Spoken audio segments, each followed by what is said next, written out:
नमस्कार, मैं हूं फरहान। आप सभी का स्वागत है नेक्स्ट 9 न्यूज नेशन के इस खास कार्यक्रम सत्ता में।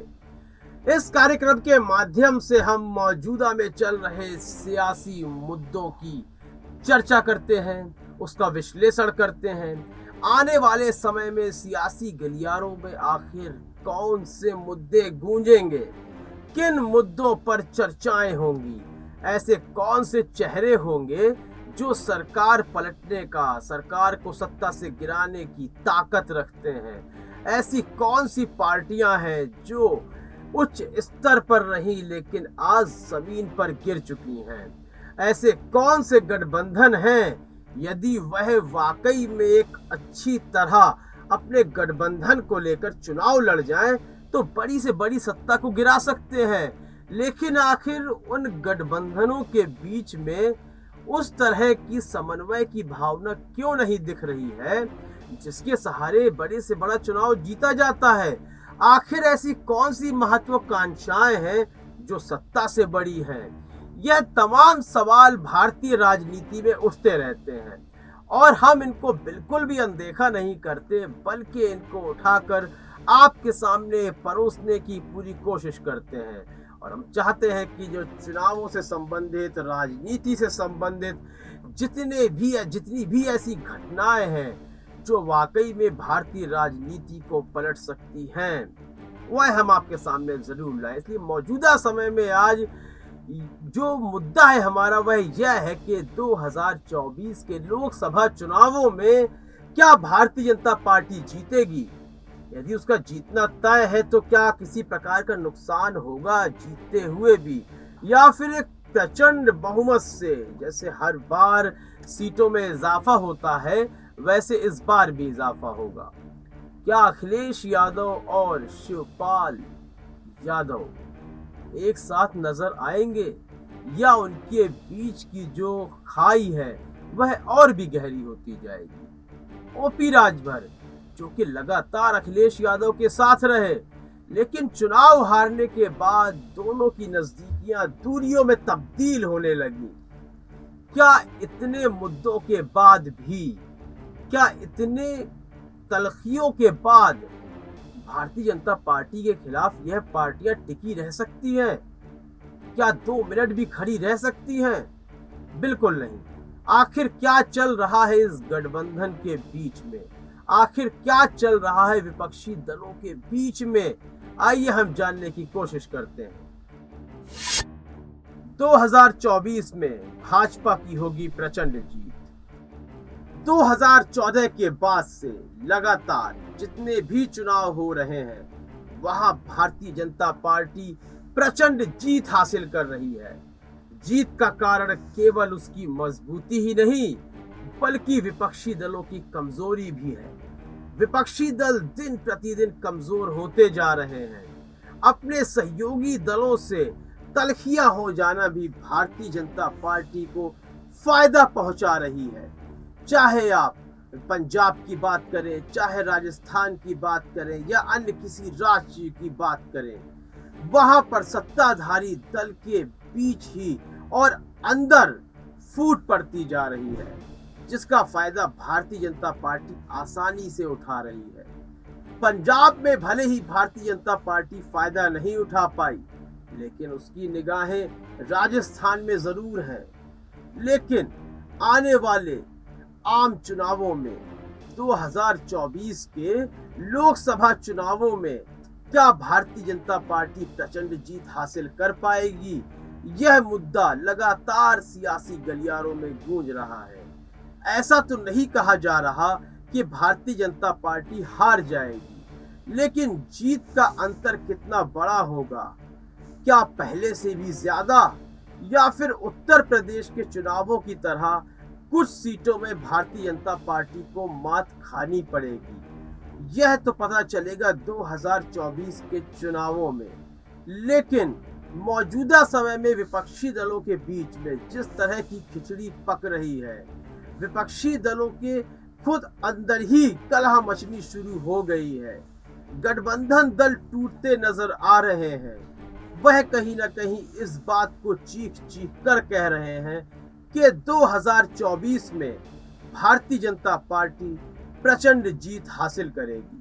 शिवपाल यादव की नाराजगी बनेगी बवाल।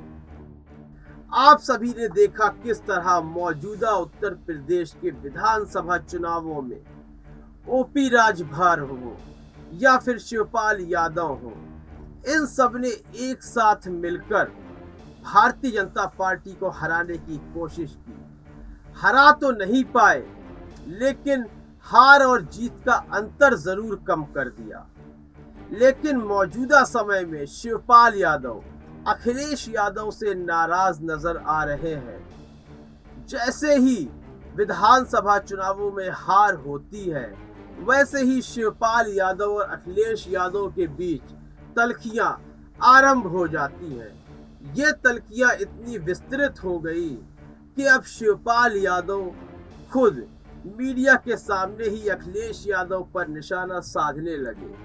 जब शिवपाल यादव से पूछा गया कि क्या आप अखिलेश यादव के सदस्यता अभियान से जुड़ेंगे, तो उन्होंने इस बात पर कुछ भी कहने से मना कर दिया, लेकिन कहा कि हम अपना काम कर रहे हैं।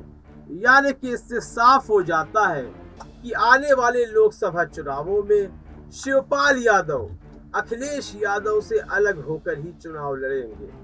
लेकिन ऐसे विरोधाभास कई बार देखे गए हैं, लेकिन चुनाव आते आते यह सब विरोध खत्म हो जाते हैं।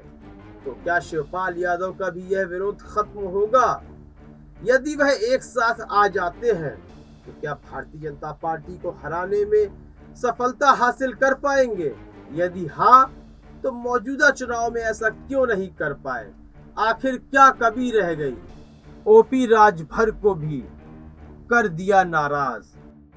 अखिलेश यादव ने ओपी राजभर को भी कहीं ना कहीं निराश कर दिया है। ओपी राजभर ने कहा था, आपको याद होगा कि किस तरह एसी से बाहर नहीं निकल रहे अखिलेश यादव। अखिलेश यादव उपचुनावों में प्रचार के लिए क्यों नहीं आए? ओपी राजभर ने कहा कि मैं 300 कार्यकर्ताओं के साथ आजमगढ़ में 12 दिन तक प्रचार करता रहा, लेकिन उन 12 दिनों के प्रचार में ही मुझे मालूम पड़ गया था कि यहाँ समाजवादी पार्टी की हार होने वाली है। ओपी राजभर ने कहा कि जिस सेना का सेनापति ही मौजूद नहीं होगा, आखिर वह सेना युद्ध कैसे जीतेगी? ओपी राजभर की इन बातों को सुनकर अखिलेश यादव काफी गुस्से में आ गए और उनकी इस बात का जवाब भी दिया। उन्होंने कहा कि मुझे नसीहत देने की आवश्यकता नहीं है, मुझे सलाह देने की आवश्यकता नहीं है। ओपी राजभर ने जितनी भी बातें कही वह तो सत्य थी, लेकिन अखिलेश यादव को आखिर बुरा क्यों लगा? यहाँ से यह मिसाल सत्य साबित होती हुई नजर आती है कि सत्य कड़वा होता है। शायद यह सत्य अखिलेश यादव को कड़वा लग गया।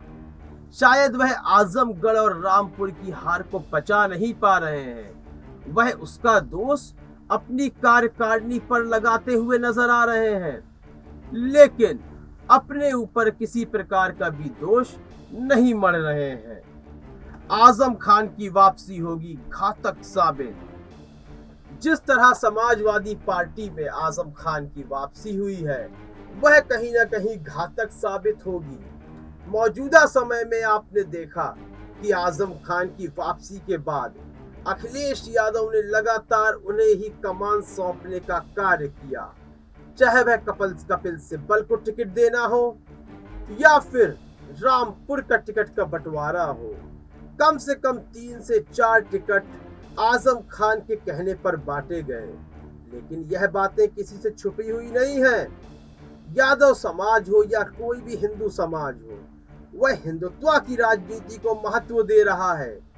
यादव समाज अखिलेश यादव से इसलिए दूर हुआ क्योंकि वह नहीं चाहता कि आजम खान अपनी मौजूदगी में समाजवादी पार्टी की कमान संभालें।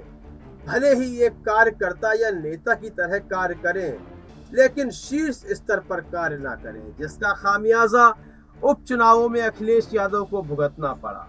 क्या आगे आने वाले समय में भी इसका खामियाजा अखिलेश यादव को भुगतना पड़ेगा या आजम खान को नीचे का रास्ता दिखाएंगे, यानी कि शीर्ष नेता से उठाकर निचले पायदान पर पटक देंगे।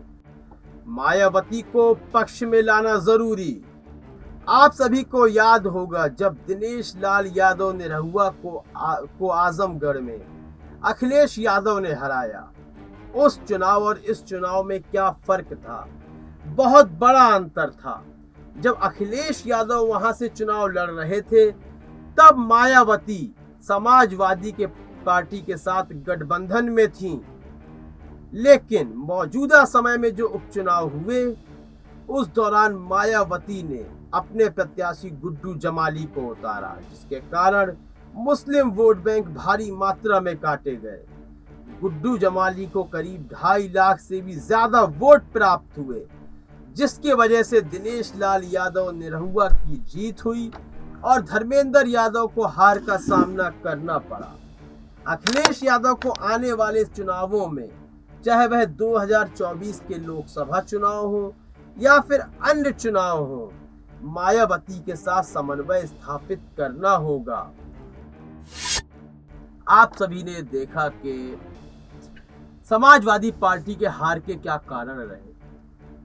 आखिर समाजवादी पार्टी के अंदर कौन कौन सी कमियां हैं? केवल एक कमी नहीं, अखिलेश यादव का जमीनी स्तर पर काम न करना, आजम खान को शीर्ष कमान सौंप देना, मायावती के साथ समन्वय स्थापित न करना। देखिए, एक हार का कभी एक कारण नहीं हो सकता। यदि आप चुनावों में हारे हैं, कारण एक कभी नहीं हो सकता, कई कारण होते हैं। उन कई कारणों को मिलाकर के एक हार बनती है, जो हार अखिलेश यादव के हिस्से में विधानसभा चुनावों में आई और यही उपचुनावों में भी उनको देखना पड़ा। तो उम्मीद करते हैं, आशा करते हैं कि कोई भी राजनीतिक दल हो, चाहे वह समाजवादी पार्टी हो, कांग्रेस हो या भारतीय जनता पार्टी हो, वह अपनी हार से सीखने की कोशिश करते होंगे और अखिलेश यादव भी अपनी इस हार से सीखने की कोशिश करेंगे कि आगे आने वाले चुनावों में आखिर जीत कैसे दर्ज की जाए। तब तक के लिए दीजिए इजाजत। धन्यवाद।